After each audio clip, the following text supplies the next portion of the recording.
Muhammad, aku izin kepadamu, dua gunung terbesar di Taif akan aku timpakan kepada seluruh penduduk Taif yang menganiaya dirimu.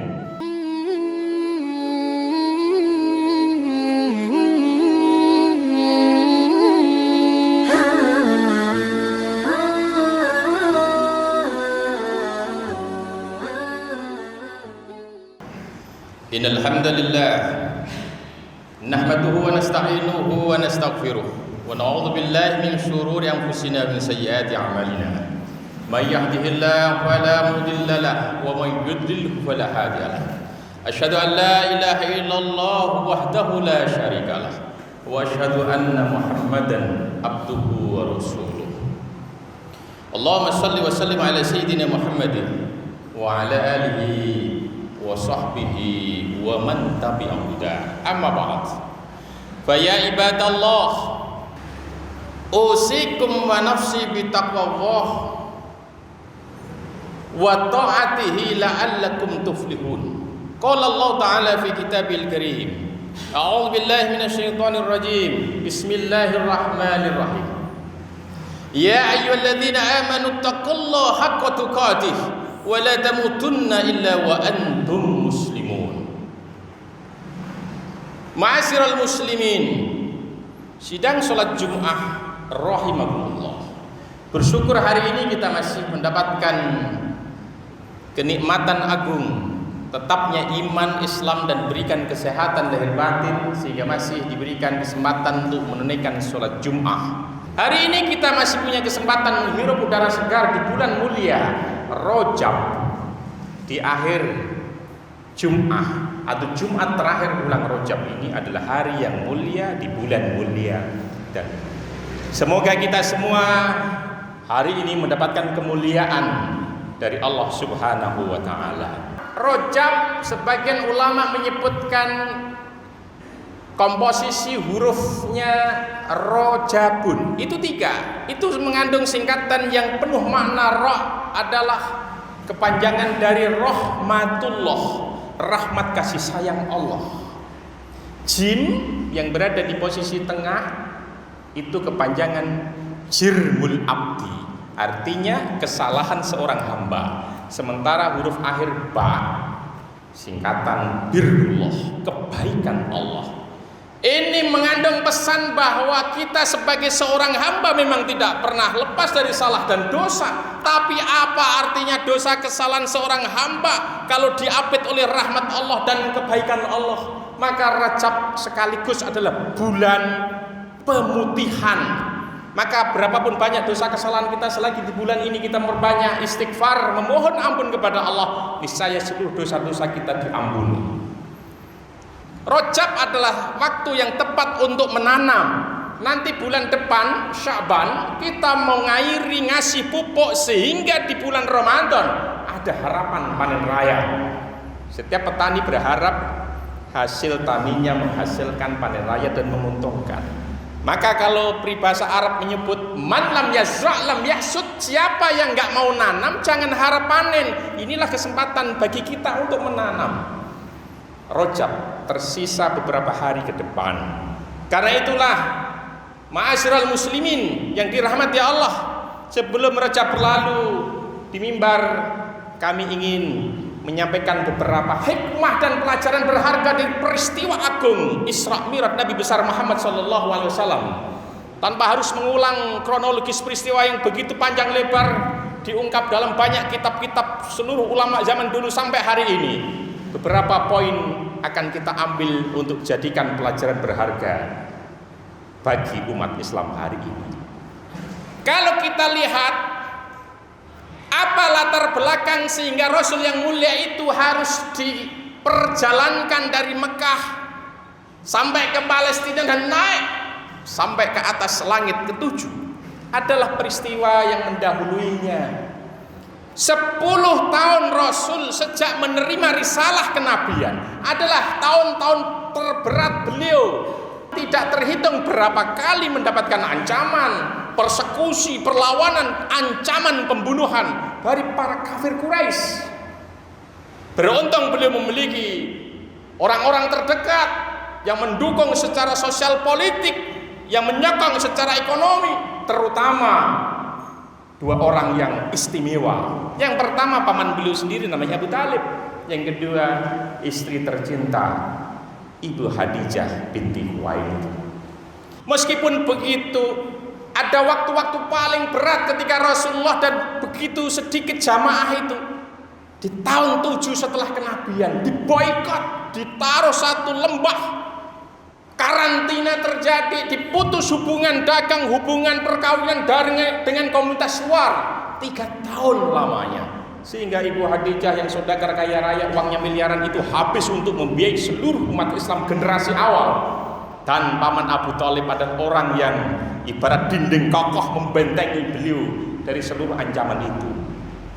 Tahun ke-10 paman Abu Thalib jatuh sakit sampai meninggal dunia. Nabi bersedih, terutama karena paman beliau ini meninggal belum sempat membaca kalimat syahadat. Belum hilang kesedihan istri yang sangat dicintainya. Ibu Khadijah menyusul hanya selang 2 bulan. Kesedihan demi kesedihan itu bertambah-tambah. 2 orang ini selama ini menolong Nabi, membantu perjuangan Nabi.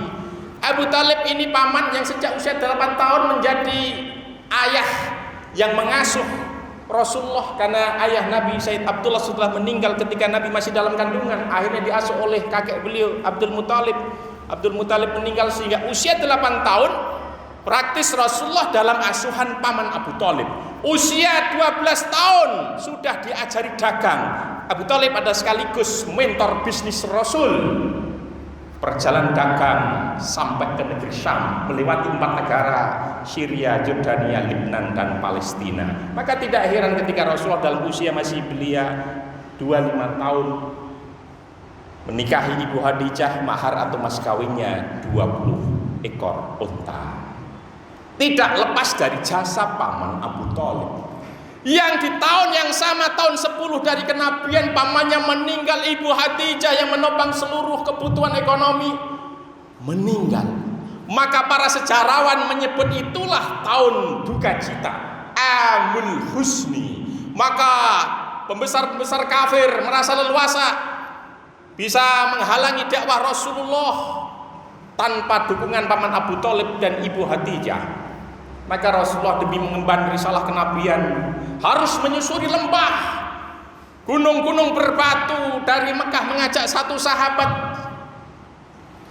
menuju ke satu kota bernama Taif, berharap di sana mendapatkan bukan hanya suaka keamanan tapi sekaligus dukungan demi diterimanya dakwah Islam. Tapi apa yang terjadi kaum muslimin yang berbahagia?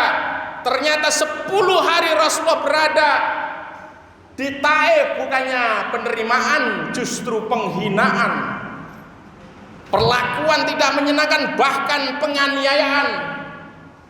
Rasul dan Zaid bin Harisah sahabatnya terpaksa keluar dari Taif karena seluruh penduduk termasuk laki perempuan, anak-anak membawa batu sepanjang jalan. Rasulullah dilempari batu, kaki Nabi berdarah-darah, sendalnya lumuran darah, Zaid bin Harisah kepalanya bercucuran darah. Nabi menghadapi ujian berat. Peristiwa Isra Mi'raj adalah buah dari ujian Rasulullah dan Rasul lulus ujian itu. Apa buktinya? Nabi tidak pernah mengeluh, Nabi tidak pernah putus asa. Bahkan ketika penduduk Taif melempari Nabi dengan batu, malaikat gunung mendatangi Rasul karena dapat titah dari Allah untuk menyampaikan izin, ya Muhammad, aku izin kepadamu, 2 gunung terbesar di Taif akan aku timpakan kepada seluruh penduduk Taif yang menganiaya dirimu. Kita tidak bisa membayangkan, Bapak sekalian yang berbahagia, sekiranya kita 10 tahun disiksa, ditolak dakwah kebaikannya, kemudian malaikat datang izin supaya gunung dijatuhkan, supaya mereka yang berperilaku tidak baik itu mendapatkan siksaan. Bisa jadi kita segera mengiyakan. Tetapi lihat apa yang dilakukan Rasulullah. Rasul tanpa berpikir mengatakan jangan. Aku berharap akan keluar dari sulbi-sulbi mereka generasi yang akan menyembah Allah. La Allahumma khruj min aslabihim may ya'budullaha wa la yusyriku bihi syai'a. Rasul tidak punya rasa sakit hati. Dadanya seluas samudra, tidak mungkin terkotori oleh limbah atau kotoran dari manapun. Alam nashrah laka sadrak. Bukankah telah aku lebarkan dadamu? Nabi lulus dari setiap ujian yang begitu berat. Maka siapa saja yang diuji dan lulus pasti naik kelas dan diberikan hadiah yang berharga. Isra Mi'raj adalah hadiah yang berharga bagi Rasul Muhammad SAW yang dengan begitu sabar menerima ujian-ujian yang berat. Maka perintah yang diterima di atas langit ketujuh itu adalah buah dari kesabaran Rasul Muhammad SAW. Yang kedua, peristiwa Isra Mi'raj bagi kita umat Muhammad, bagi kita umat Islam adalah ujian keimanan. Kalau Nabi diuji kesabaran lulus, pertanyaannya sekarang giliran kepada kita. Apakah kita diuji keimanan, kita lulus apa tidak? Terbukti sepulang dari perjalanan Isra Mi'raj yang sebagian malam saja itu, Nabi dibawa dengan satu kendaraan super cepat, namanya Buraq. Ini tidak bisa kita dekati dengan kemajuan sains dan teknologi hari ini, di mana sudah ada pesawat dengan kecepatan tinggi. Kita telah menemukan ada kecepatan cahaya 300.000 per detik. Ini terjadi tahun 621 Masehi, di mana kendaraan waktu itu hanya kuda atau unta. Dari Mekah ke Palestina naik unta butuh waktu 1 bulan, pulang pergi 2 bulan. Waktu saya umroh ke Palestina, dari Saudi ke Palestina butuh waktu 1,5 jam naik pesawat terbang. Rasul di tahun 621 Masehi subuh melaksanakan perintah sholat yang pertama dan bercerita kepada sahabat-sahabat, tadi malam saya datang dari Palestina, sholat di Masjidil Aqsa, dinaikkan ke Sidratil Muntaha. Hampir semua sahabat Nabi keluar dari Islam. Inilah ujian keimanan. Kita nggak membayangkan, sekiranya kita seluruh jamaah Masjid Al-Quds waktu itu kok ada di samping Nabi, diceritakan Nabi yang kita lihat makan minum pergi ke pasar, terus cerita tadi malam saya pulang dari Palestina. Normalnya kalau naik unta butuh 2 bulan pulang pergi. Saya dan bapak-bapak sekalian khawatir, jangan-jangan kita termasuk sahabat yang mengingkari peristiwa itu. Hanya sedikit sahabat yang percaya. Bagaimana bisa dicerna dengan logika? Bukan hanya Mekah sampai Palestina yang butuh 2 bulan perjalanan unta. Dari Masjidil Aqsa Nabi cerita ke langit ke-7, di langit pertama ketemu Nabi Adam, di langit kedua ketemu Nabi Isa dan Nabi Yahya, di langit ketiga ketemu Nabi Yusuf, di langit keempat ketemu Nabi Idris, di langit kelima ketemu Nabi Harun, di langit keenam ketemu Nabi Musa alaihissalam, di langit ketujuh ketemu Nabi Ibrahim. Bagaimana orang bisa percaya? Bukankah nabi-nabi yang disebutkan semua itu telah meninggal ribuan tahun yang lalu? Maka sekali lagi peristiwa Isra Mi'raj bagi Nabi adalah ujian kesabaran, dan Nabi lulus, naik kelas, dapat hadiah. Bagi kita umat Islam adalah ujian keimanan. Hari ini kita berbangga hati, bersyukur bahwa hari ini kita bisa menjalankan sholat Jumat. Bukti bahwa kita beriman terhadap peristiwa Isra Mi'raj itu. Karena itu, sebagaimana Nabi diberikan kegembiraan setelah tahun duka cita, diberikan kekuatan mental untuk melanjutkan perjuangan, maka hari ini dengan spirit peringatan Isra Mi'raj kita semua harus mengikuti apa yang dilakukan oleh Rasulullah. Rasul bahkan sudah dilihatkan kenikmatan surga. Tapi apakah Nabi memilih atau memohon kepada ya Allah, jangan kembalikan aku ke bumi, 10 tahun aku dianiaya, aku memilih di langit saja, di surga saja, tidak ada yang menyiksa, nggak ada yang menolak, nggak ada yang mempersekusi, nggak ada yang mencoba membunuh. Nabi tidak. Sudah dilihatkan kenikmatan langit surgawi, tetap turun ke bumi, melanjutkan misi kemanusiaan. Maka kalau Nabi dengan ruh dan jasadnya sampai ke langit, kita juga bersyukur tanpa harus naik buraq, tanpa harus diperjalankan ke atas langit. Nabi mengatakan as-sholatu mi'rajul mu'min. Seorang beriman ketika berdiri dan sholat, maka hakikatnya dia naik ke atas langit. Karena itulah kalau Nabi Isra Mi'rajnya dengan tubuh fisik dan ruhnya, kapan saja mulai hari ini dan selanjutnya, kalau kita sholat jangan hanya atraksi fisik lahiriah, hanya takbir, rukuk dan sujud, tapi hati pikiran kita kemana-mana. Kita harus juga meresapi, menghayati bahwa sholat adalah mi'rajul mu'min. Kita sedang naik ke atas langit. Gimana caranya supaya sholat kita khusyuk? Ini tip supaya setiap kita sholat kita bisa khusyuk. Pertama, yakini bahwa di hadapan kita ada Allah Subhanahu wa ta'ala. Allah di depan kita. Karena itu setelah kita takbir Allahu Akbar, kita membaca doa iftitah, inni wajjahtu wajhiya lilladzi fataras samawati wal ardh. Aku hadapkan wajah, fisik, jiwa, ruh dan nyawaku kepada Allah penguasa bumi dan langit. Di hadapan komandan saja kita tidak boleh tengok kiri kanan, apalagi di hadapan Tuhan yang Maha Kuasa. Maka yakini Allah berada di depan kita supaya sholat kita khusyuk. Yang kedua, waktu kita berdiri di shaf, yakini itu adalah siratal mustaqim, jembatan penyeberangan menuju surga. Tapi begitu kita sedikit saja tidak fokus, kita jatuh ke dalam neraka jahanam. Yang ketiga, rasakan, bayangkan sebelah kanan kita surga. Karena itu sholat harus kita nikmati dengan sukacita, bahagia. Dan sebelah kiri rasakan adalah neraka. Ada rasa takut, khawatir kalau sholat kita tidak diterima oleh Allah. Dan berikutnya, supaya sholat kita khusyuk, rasakan, bayangkan, bisa jadi ini adalah sholat terakhir kita. Siapa yang bisa menjamin kalau kita bisa sholat Jumat minggu depan? Siapa yang menjamin kalau nanti kita bisa sholat asar? Maka setiap sholat tiba, rasakan ini adalah sholat terakhir saya. Maka lakukan sholat dengan penuh sempurna. Kaum muslimin yang berbahagia, inilah hikmah yang harus kita timba dari peristiwa Isra Mi'raj. Oleh-olehnya adalah sholat. Dan siapa yang sholatnya khusyuk, dijamin oleh Allah pasti menjadi orang baik. Dalilnya jelas, innas sholata tanha anil fahsya'i wal munkar. Siapa yang sholat dengan baik, khusyuk, pasti terjaga dari perbuatan keji dan mungkar.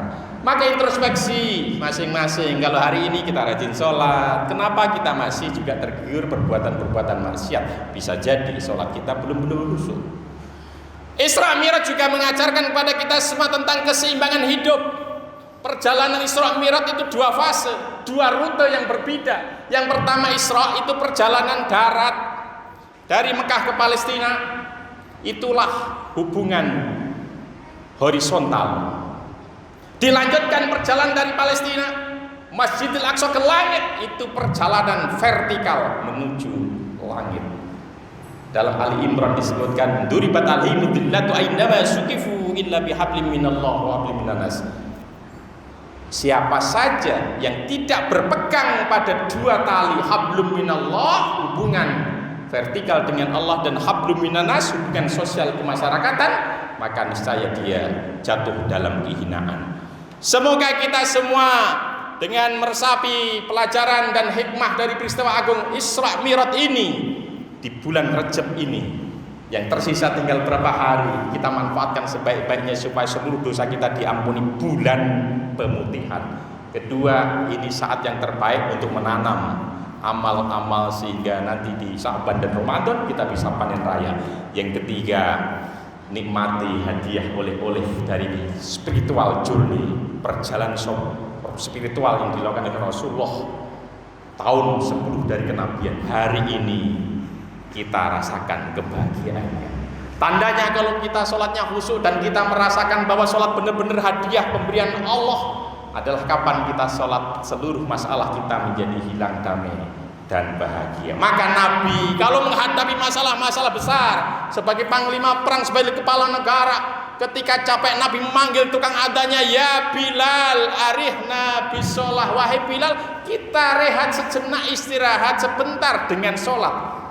Nabi juga mengatakan qurratu aini fis sholah, kesenangan hidupku adalah melaksanakan sholat. Semoga sholat kita mulai hari dan berikutnya diberikan kenikmatan merasakan khusyuk, sehingga dari tahun ke tahun kita bukan hanya terjebak pada rutinitas peringatan Isra Mi'raj, tapi kita bisa meningkatkan kualitas sholat kita. Terakhir, di antara kemuliaan Rajab dan Jumat terakhir di bulan ini, beberapa para guru mulia, para aulia dan wali-wali memberikan ijazah doa yang singkat yang hanya bisa dibaca ketika khotib masih di atas mimbar. Salah satunya adalah seorang syekh dari Mesir, namanya Syekh Ali Al-Ujhuri. Dia mengatakan dalam kitab Khulasatul Asar jilid 3 halaman 159, man qara'a fi akhir Jum'atin min Rajaba, siapa yang membaca di Jumat terakhir bulan Rajab, inilah saatnya. Wal khatibu 'alal mimbar, ketika khatib sedang di atas mimbar, baiknya nanti dibaca ketika saya sudah selesai khutbah pertama, kemudian duduk dan dibacakan sholawat, maka silahkan seluruh hadirin membaca doa. Apa yang harus dibaca? Ahmad Rasulullah, Muhammadur Rasulullah. Khamsan wa salasina marrotan, diulang-ulang 35 kali. Ahmad Rasulullah, Muhammad Rasulullah. Ahmad Rasulullah, Muhammad Rasulullah. Ahmad Rasulullah, Muhammad Rasulullah. Diulang-ulang 35 kali. Apa manfaat dan kegunaannya? Disebutkan di kitab tersebut, la tangqati ad-darahim min yadihi tilka sanah, sepanjang tahun tangannya tidak pernah kosong dari uang. Barakallahu li wa lakum fil Qur'anil azim wa nafa'ani wa iyyakum min dzikri wa dzikril hakim wa taqabbal minni wa minkum tilawatahu innahu was-sami'ul basir.